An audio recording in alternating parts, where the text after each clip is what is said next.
What's up, everybody? You're listening to the Vegas Bumboy Show, episode number 1, 713 Days to Vegas. Oh, shit!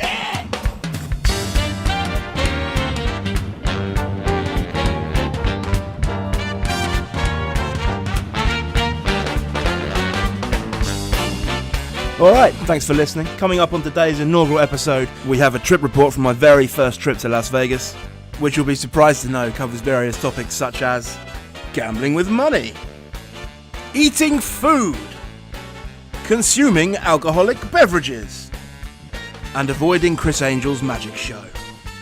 None of this seems proper though until I've managed to introduce myself. My name is Chris, I'm from Brighton in the UK. Let's get this going.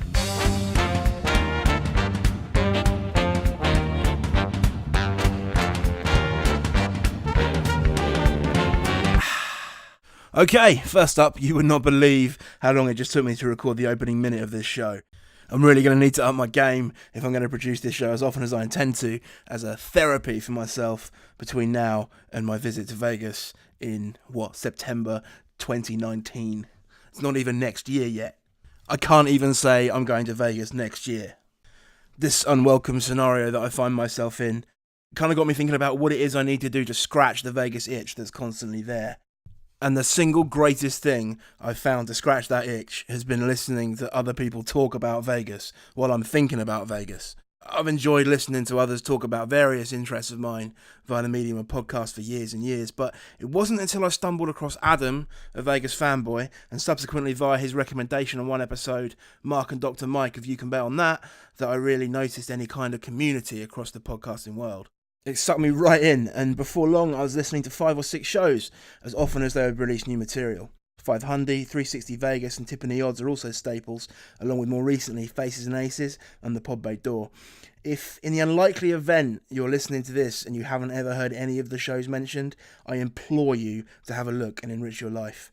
This begs the question though, aren't all the bases covered when it comes to Vegas podcasting? The answer of course is probably yes. But if I know people who are obsessed with Vegas, I know that there's always room for more people to be talking about Vegas. I feel the need to elaborate on the name a bit too. This is by no means a show with any connection to the Vegas fanboy. It's not a spin-off or a low-budget sequel. It's not an attempt to keep his superb flame going in his absence. Upon listening to Adam's last show and the incredible list of well wishes compiled by Chris at Faces and Aces, I was brought almost to the point of tears. Not by emotion, of which there was plenty, but by the hilarious submission from the You Can Bet On That guys. Thus, the Vegas Bumboy Twitter account was born as a cheap joke. The intention had been to pop up, have a little fun, and delete it, but like 50 people followed me in the first hour, and a few people, mainly Chris at Faces and Aces, encouraged the actual recording of a podcast about hot dogs in Las Vegas. So while this show is nothing to do with hot dogs, I guess I can throw a little bit of hot dog information in here and there. So, cheap joke becomes easy segue for me to talk about Vegas in podcast form. And from the point of view of an obsessive who rarely gets to go and is currently staring into the abyss of an almost 2-year wait until my next visit. 713 days. So why the hell not record myself thinking about Vegas instead of just thinking about Vegas? For as much as it's difficult to get to Vegas, the distance also serves as a massive benefit. We can't simply jaunt over the pond for a weekend at short notice given our work and family responsibilities. I'm sure some Brits can and do, but alas, I'm not one of them. So our trips are usually for a week, and hence I've still managed to spend over a month of my life throwing my cash down the toilet in Nevada, mostly figuratively, and one time literally, as I detrousered myself in the bathroom at Monte Carlo, only to have my wallet and enclosed bankroll fall, in slow motion, deep into the shiny porcelain pool below. I often think about how bad it could have been. So, I started my gambling adventure when I was 21. You can legally gamble from the age of 18 in the UK, but I'd never held any interest until some college friends invited me to visit our local casino to play roulette. Roulette is by far the most popular table game in the UK, so please forgive me my sins. That was it for me though. Like one visit and a lifelong hobby was born. 12 years later, I've left roulette well behind me and really only play craps now, with a little blackjack thrown in when the mood takes me. Being a craps player in England is a fucking nightmare. We have, I believe, 4 tables in the whole country. The closest table to me is at the Hippodrome in central London's Leicester Square, but it's still 2 hours and various trains to get there from where I live outside Brighton on the south coast. They have 2 tables and as close to a Vegas-style atmosphere as I've come across in an English casino. English casinos just don't serve up atmosphere. Think bowling alley, 2 p.m. on a weekday. Now dial that down by 50%.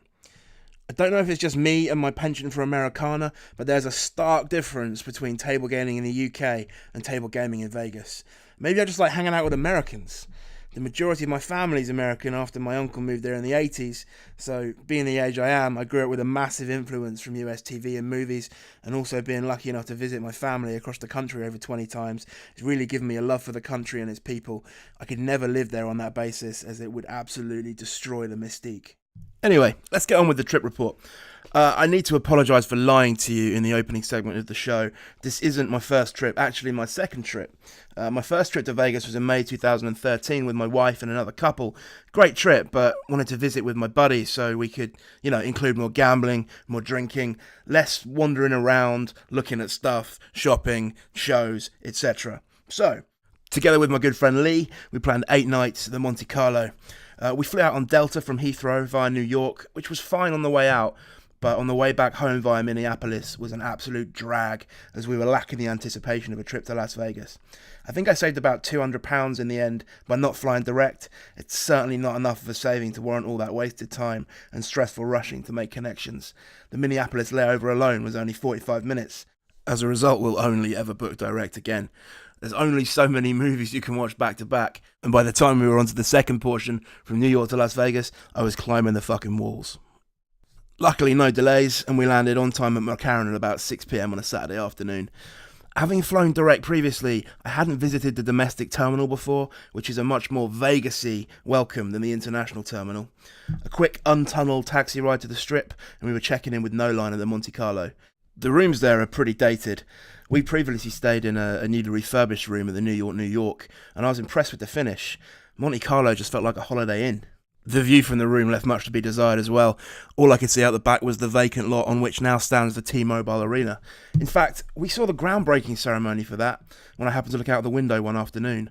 A huge comedy spade on a JCB and about 15 people or so popping bottles in the middle of the dirt. That was not the type of party that we come to Vegas to look for. A quick unpack, and we took a stroll out to the Strip to get our bearings and grab a much-needed bite and some beer.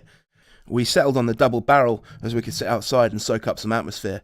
Food and service was great. Wings, fries, burgers, beer. You absolutely can't go wrong with that setting. By the time we were finished up eating, it was about 10 p.m, and we were gagging to get to the tables. Before my first trip, I would go to casinos in England now and again with friends. Since my first trip, I haven't been locally. The casinos in England, as I've mentioned before, pale in comparison. You can smell the desperation. There's no comp drinks, there's no atmosphere.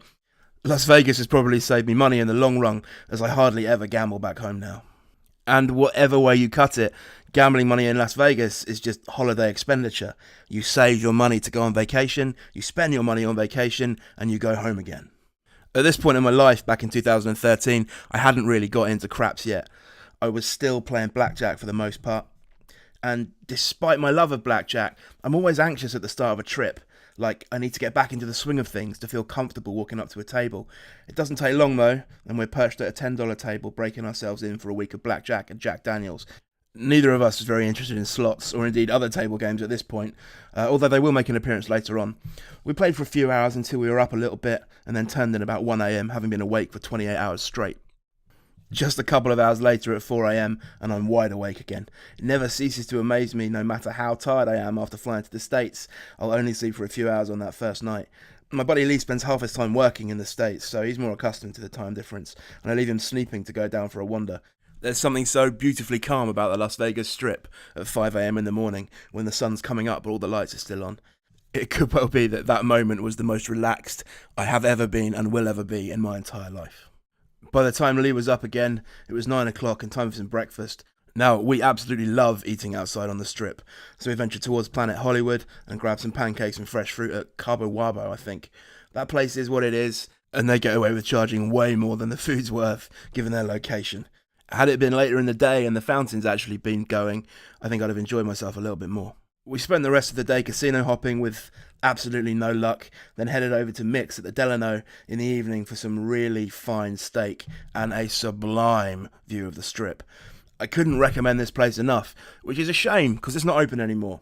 It closed 2 years ago and I believe been replaced by Skyfall. I imagine the service and the food and the drinks are equally as good. The service and mix was out of this world, and that's something that I really appreciate when visiting the States. You guys just get service. There's nothing over here that is comparable to the service that you receive in the States. And as such, I am more than happy to drop as much tip as I can afford at the end of a good meal. Over here, if I'm served food or drinks, I just get the impression that the young kid who's serving it to me just needs to go home. They've got better things to do than be serving drinks to me. We finished our evening with some $25 blackjack at Mandalay Bay and win a few $100 to make up for the losses earlier in the day. Still down overall though. My buddy's only started really getting into blackjack by this point, and once the dealers let him know that he can buy a basic strategy card at the gift shop and is actually allowed to have that out on the table while he's playing, he runs off to find one. I keep telling you he looks like an absolute ass when he's sat at the table with his card out, but his opinion is strong, and his opinion is that everybody else who has not got a basic strategy card is an ass. He kept asking other players if they knew that there was a card that they could buy that told them how to win, and that the casinos actually allowed you to use it at the table. Some people just can't be helped. On to Monday, more wandering the strip, we decided to play blackjack and have one drink in as many casinos as possible. Play until the drink was done, and then move on regardless of whether we were up or down. So we started at Planet Hollywood, then moved to Paris, Bally's, Cromwell, Harrah's, Flamingo, Margaritaville, The Link, and Casino Royale. Depending on the cocktail waitress, we were in a place from anywhere between 15 minutes, Bally's, and 2 hours, Harrah's. Good way to see the properties, meet some new people, and relax. That evening we decided to see Blue Man Group. It's an incredible show. I'm a drummer myself, so it sits well with me from that point of view immediately. It's hilarious, clever, poignant. It never gets old for me. This is the 4th time I've seen the Blue Man Group, twice in London, once in Orlando, and I would go back again without thought. After the show, we played more blackjack until bed. I'm still not able to get myself ahead or even break even. Thankfully, I was still being sensible, and I'd set an amount per day to play with. If I lose it all, it's gone, and I've got to stop for the day. If I win, I can roll that over into tomorrow's and play higher minimums, or put it into the famous gift for the wife budget. By this point, I'd thrown away all of the first 3 days' gambling money, which is of course expected, but it's always nice to start a new day with more than you'd intended to play with. Day 4, we picked up where we left off on day 3, get a cab up to the Venetian to continue our casino hopping down the strip. It's very difficult to know where the Venetian ends and the Palazzo begins. Didn't particularly enjoy the atmosphere in either casino, and thus swiftly moved on to the Wynn. What a place. Absolutely love it. Great decor, great service, surprisingly low minimums, although it was only about 11 AM. Managed to find a $15 table, and in an attempt to take some of Steve's cash, I lost my entire daily budget in the space of about 30 minutes. I should have left earlier, but the company at the table was fun, everyone was drinking and having a good time, and I felt like it was worth staying regardless of the outcome. Time for a break from gambling and a cocktail at Parasol Down. We were seated at a table right by the water's edge and took in a great view. Life's a real stress at times, but boy was I feeling chilled out right now. The Lake of Dreams is not something I was aware of before today, so it was a nice surprise to find something so idyllic in the middle of the big city. Very quiet, only a few other small groups of people around, a lovely way to spend a couple of hours in the sun drinking cocktails. We decided Encore was probably a carbon copy of the Wynn, rightly or wrongly, and ventured downtown for an afternoon to play some $5 and $10 blackjack, as it was now using my food and drink budget to gamble with. Curse you, Steve! We had the grumpiest dealer of all time at the Golden Nugget. He kept telling us he didn't need to be there, that he had an alligator farm back home in Louisiana that earned him hundreds of thousands of dollars a year. Begs a few questions. I managed to stay alive off the same $100 for games at Golden Nugget, Four Queens, and a few other places before we optimistically rolled into the Golden Gate. The girls there deal so fucking quickly, and I was zeroed out before I'd even realised what happened. Now I had no money at all. Everything else was back at the hotel safe, and I had to make an unplanned trip to an ATM. This is an unhealthy thing in the middle of a well-budgeted, well-planned Vegas trip. This is dark territory. We don't want to lose the house now, do we? At this point, our better judgment took over, and we decided we'd better go get some dinner.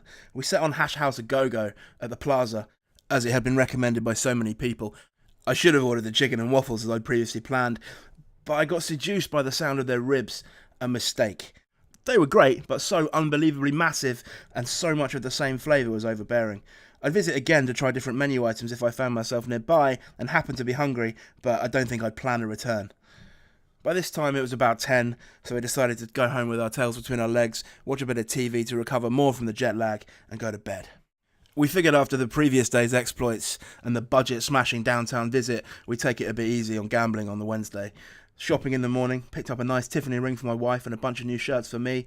My wife had tasked me with finding a Vegas baby grow for our impending spawn, so I bought the ugliest thing I could find. That'll teach her. In the afternoon we decided to go hang out at the Monte Carlo pool. I am a pale, pasty man, and I burn to a crisp easily, so I managed that fact accordingly. My buddy was keen to see some sunlight after spending months in an office, so he was shirtless and in the sun on a lounger before I'd even had a chance to look around the pool area. Monte Carlo has a nice pool, and the lazy river is an added bonus, although it's small. We had an ad hoc game of volleyball with some Canadians who were also on vacation, drank a few buckets of beer, and had a good time. My buddy didn't manage the sun quite as meticulously as I had, so was suffering from pretty bad burnt torso after a few hours. Lessons learned. Back to the room to freshen up for the evening's activities. We had a table booked at Prime in Bellagio for 8 p.m, so jumped on the monorail from Monte Carlo.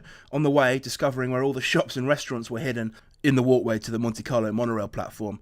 This is a really convenient way to get between Monte Carlo Aria and Bellagio.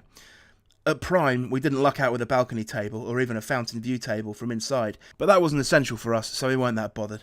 Although I imagine dining with a view of the fountain so close would be a wonderful, wonderful thing. Prime is a very comfortable setting. Big plush chairs, low lighting, very private. Service again was top notch, and the bone-in ribeye I had was absolutely fantastic. We'd learnt our lesson from Mick's and only ordered steaks and one side each as opposed to appetizers and more sides. I do enjoy people watching in these situations, as it isn't the type of setting I'd normally find myself in. I certainly enjoyed one guy who was sat on a table of what looked like to be extremely rich gentlemen who were throwing their cash around when he asked, "Excuse me, ma'am, could you cut my steak up for me?" I too now aspire to a time in my life where I can afford to have somebody to come and cut my dinner up for me. All in all though, I would thoroughly recommend Prime at Bellagio for anybody who is into their steaks, and anybody who's into having their food cut up and fed to them like a man baby. We had some time to kill after dinner before we were due to the Juice Lounge at Aria for a My Vegas bottle service at 11, so had our first taste of blackjack at the Bellagio. This is hands down my favourite place to play. The atmosphere's always fairly buzzy, the dealers always made the games fun. My love of the Ocean's 11 remake with George Clooney has also probably contributed to how much I love the Bellagio Casino. Anyway, onto the Deuce Bar at Aria. When we arrived at about 11:15 and were seated, it was a little bit on the empty side. Our server gave us a menu and we decided on a Sky Cherry vodka, as it seemed all the juices and other mixes that could provide would add a little variance to the evening. There's only so much Jack and Coke two men can drink, and we weren't in the mood to sink a whole litre bottle in the space of 2 hours. We have 5 more friends coming out to Vegas at the end of the week, and my intention had been to use a voucher with them, but Aria wouldn't let me book a table due to it being Cinco de Mayo weekend, and also due to the fact that Mayweather was fighting in town that night. So we decided to do it on our own anyway. 90 minutes and quite a few cocktails later, we were both pretty drunk and enjoying the novelty of a server coming to our table to make us drinks at our request, but we still had half the bottle of vodka remaining, and we were told the place was closing down, which was a bit of a bummer. We couldn't take the bottle out of the premises either, so she suggested we could pour it into a plastic cup and leave that way. That is no good. We were absolutely done drinking alcohol for the night. There was not a chance we were going to take an open beverage container out onto the strip and drink it. So we did what any 2 upstanding members of the English society would do. We emptied the bottles of tonic water that had been provided as part of the drink service, decanted the vodka into the bottles of tonic water, and then, assuming as they were closed bottles I couldn't take them out of the bar either, I stuffed them into my socks and walked out John Wayne style for fear of the clinking bottles thwarting my plans. We didn't even end up drinking the stuff, we just left it in the room and we checked out. Absolutely pointless exercise. Once we got the bottles back to the room, we were still buzzing enough to want to hit the tables again, so we went and played for a few hours, and of course I smashed straight through my day's budget again. Excellent. The next day we woke late, hungover. We were in need of breakfast and a chilled day by the pool to get over the previous night's shenanigans. I did wander inside and stick $20 on an Iron Man slot machine at one point, spun it twice and hit a Jericho missile bonus for about $300. Thank you very much, Mr. Stark. I'm really not the biggest fan of slots, so I never play them. I imagine that $300 has put me up for life on slot play, so I guess I should be really thankful, as I doubt many people can say that. Later that night we decided to buy tickets for Terry Fator at the Mirage, as we were in the mood for a bit of a laugh. We probably should have booked something else. The show just wasn't for us. Don't get me wrong, the dude is super talented and clearly enough people lap it up for him to be making tons of money off it. But for us, it was terrible. The jokes were too cheesy, the songs weren't that funny. I did appreciate it when he got all the veterans in the audience to stand up so we could show our appreciation, but other than that, we left with a bit of a sour taste in our mouths. After Terry Fator, we played a little at the Mirage and moved to Treasure Island, where the decent blackjack rules kept us for a few hours until we were ready to jump in a cab back to the Monte Carlo and turn in at roughly 2 a.m. In what is becoming a very repeated theme throughout this report, I managed to lose every single penny of the money I had on me again that day, including the 300 that I'd won on the Iron Man slot machine earlier in the afternoon. Bear with me though, because we are going to get to the greatest comeback of all time, eventually. Friday morning quickly roll round, and today would be the day we'd be joined by 5 friends, a couple on their honeymoon and 3 friends who had been touring the country and were ending their trip with a few nights in Vegas, which was the main reason we'd booked to be out there at this time of year. We wandered down to meet the honeymooners at the Luxor, stopping at New York for an early lunch at the burger bar they have there, and caught up with some sports results. I pay little attention to US sport when I'm at home, but whenever I'm in the States, I cannot get enough of it. I guess I just jump on the bandwagon. I've been following the NBA playoffs pretty closely this time around, but I don't know enough to place bets on it at all. We met our friends at Luxor where they were staying and went for a long walk up the strip as they wanted to have a look around. I parted company with the honeymooners and my buddy as they were his friends and decided to go play some blackjack at Bellagio, quickly losing all my money. You're noticing a theme here. This was a pretty low point. All I had left for the next 48 hours before I went home was Saturday's food and drinks budget of about $200. That just would not do, so like any gambler, I grabbed a cab back to Monte Carlo, picked up the rest of my money, jumped onto the monorail back to the Bellagio where I'd agreed to meet the others, and as they weren't due to arrive for another 30 minutes, sat down at a blackjack table to see if I could turn my $200 into something a little bit more fun. After all, there's very little difference between $200 and $0 when you're in Las Vegas. Well, $200 turned into $400 by the time my friends had arrived. They sat down next to me and we played what was a really fun game for about an hour. Without really thinking about the number of double downs and splits I'd won in quick succession, I was surprised to find a stack of green $25 chips in front of me. Crucially, sat on top of 9 black $100 chips that my doubles and splits had been paid out with. I had bought in for $100 and was now sat with $1,100 in front of me. Add to that the $300 left over from earlier, and $200 had become $1,400 in a very short space of time. Back in the game. Suddenly, I felt a newfound vigour for the forthcoming events. Our other 3 mutual friends were on their way to Caesars by car from Yosemite and were due to arrive in about an hour, so we wandered down the strip to meet them, stopping for a beer at the little strip-side bar outside the Forum Shop's entrance before heading in and buying in for $200 at a $25 blackjack table while we waited for them to freshen up and come downstairs to meet us. By the time they were with us, I still had the $200, so I coloured up. These guys are all roulette players, so we headed over to the roulette pit and watched them play for a little bit. I fucking hate roulette. Never had a good experience, and at least with blackjack, your own decisions kind of affect the outcome. I decided to go cash in the $200 that I had left over from the blackjack game, and on my way to the cage, I saw a middle-aged fellow in a Stetson buying into a roulette table for what looked like about $100,000. I don't know what came over me, but I decided to join his first bet and lay $200 on black. I do love an impulsive bet on the outside of a roulette table, as much as I despise buying in for colour and sitting there playing the numbers on the slow grind. It came in, so I hit the cage for $400. The run continues, $200 to $1,600 in a few hours. I'm sure you can all recognise the feeling that I felt right then, the overwhelming relaxation of not having to worry about what I was going to do for the rest of the weekend while my friends had fun. After our friends were finished playing roulette, we took a walk outside towards the fountain so we could take in a show, then headed to Margaritaville for some burgers and cocktails. I like this place. The food there is fine. I've been a couple of times because of the location more than anything. Great views of the strip and of the fountains. After dinner and a quick walk through Flamingo, we joined a rather long cab line to head downtown for the night.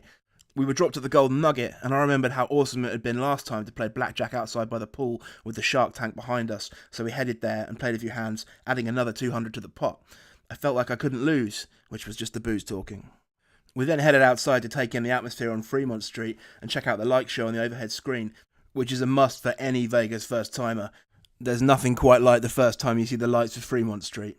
Especially if it's the first Friday of the month, when extra live entertainment's put on, and the whole place is absolutely packed with people drinking, dancing, gambling, and generally having an excellent time. On to the D to meet some more friends who had got the bus downtown from the Strip. It took forever. If you're on a budget, then great, but if you can afford a cab, why would you waste precious Vegas time on a bus? We took our seats at the long bar and ordered some drinks. Always worth putting some money in the video blackjack at times like these, just so the bartender can see the light on the back and provide you with your drinks for free. I didn't even have to play a hand as it turned out, but I don't feel too bad as I spent a lot of my time on the tables that night. The atmosphere in the D is famously excellent, and we were having a fantastic time drinking and catching up with friends, as there were now 7 of us, occasionally jumping onto a blackjack table and playing some hands, getting myself a quick $100 or $200 and going back to the bar. Over the course of the next few hours at the D, I managed to up my bankroll by another $550 and was quickly approaching a break-even point for the trip. I could not believe my luck. We grabbed the limo back to the Strip as it was only $10 each. 5 of us were dropped to the Bellagio while the honeymooners continued on to the Luxor. That was the last we saw of them for this trip, as they were moving on to a new destination in the morning. Anyway, more blackjack and $300 more into the pot at the Bellagio, we said goodbye to our friends at about 3 a.m. and headed back to the Monte Carlo ready to sleep and greet the inevitable hangover in the morning. The other 3 carried on playing at Caesars when they got back, and I awoke after heavy slumber at about lunchtime to pictures of $500 chips on my phone. Turns out everyone had had a pretty decent night on the winning front. And all in all, it was probably the best night I've spent in Las Vegas. Great friends, lots of drinking, lots of winning. According to my good friend Ella Fitzgerald, who could ask for anything more? Saturday is where the trip really started winding down. We were flying home early on the Sunday morning, and both of us were so exhausted that we couldn't even muster up the courage to meet the others for an excursion to the Grand Canyon.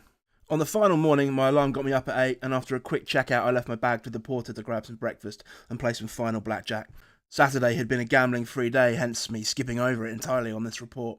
I had on my person as much cash as I'd started the trip with.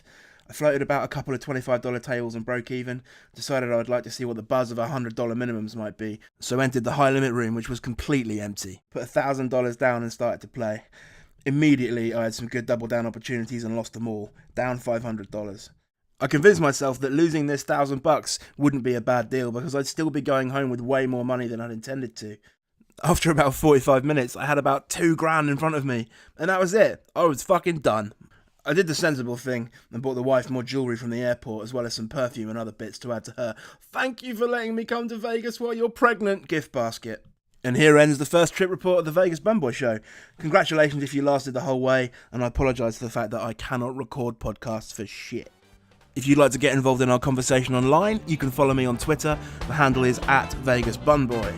This would probably be the time where I'd remind you to click on my Amazon link to send money to me without actually sending money to me, but I don't have one. So please remember to click on the links for all the other Vegas and gambling related podcasts that you know about.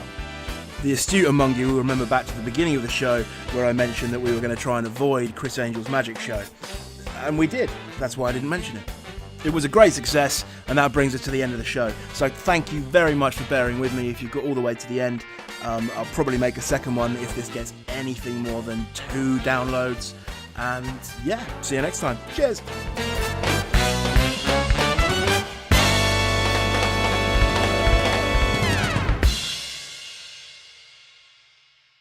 This has been a Feed the Bears production. Rawr.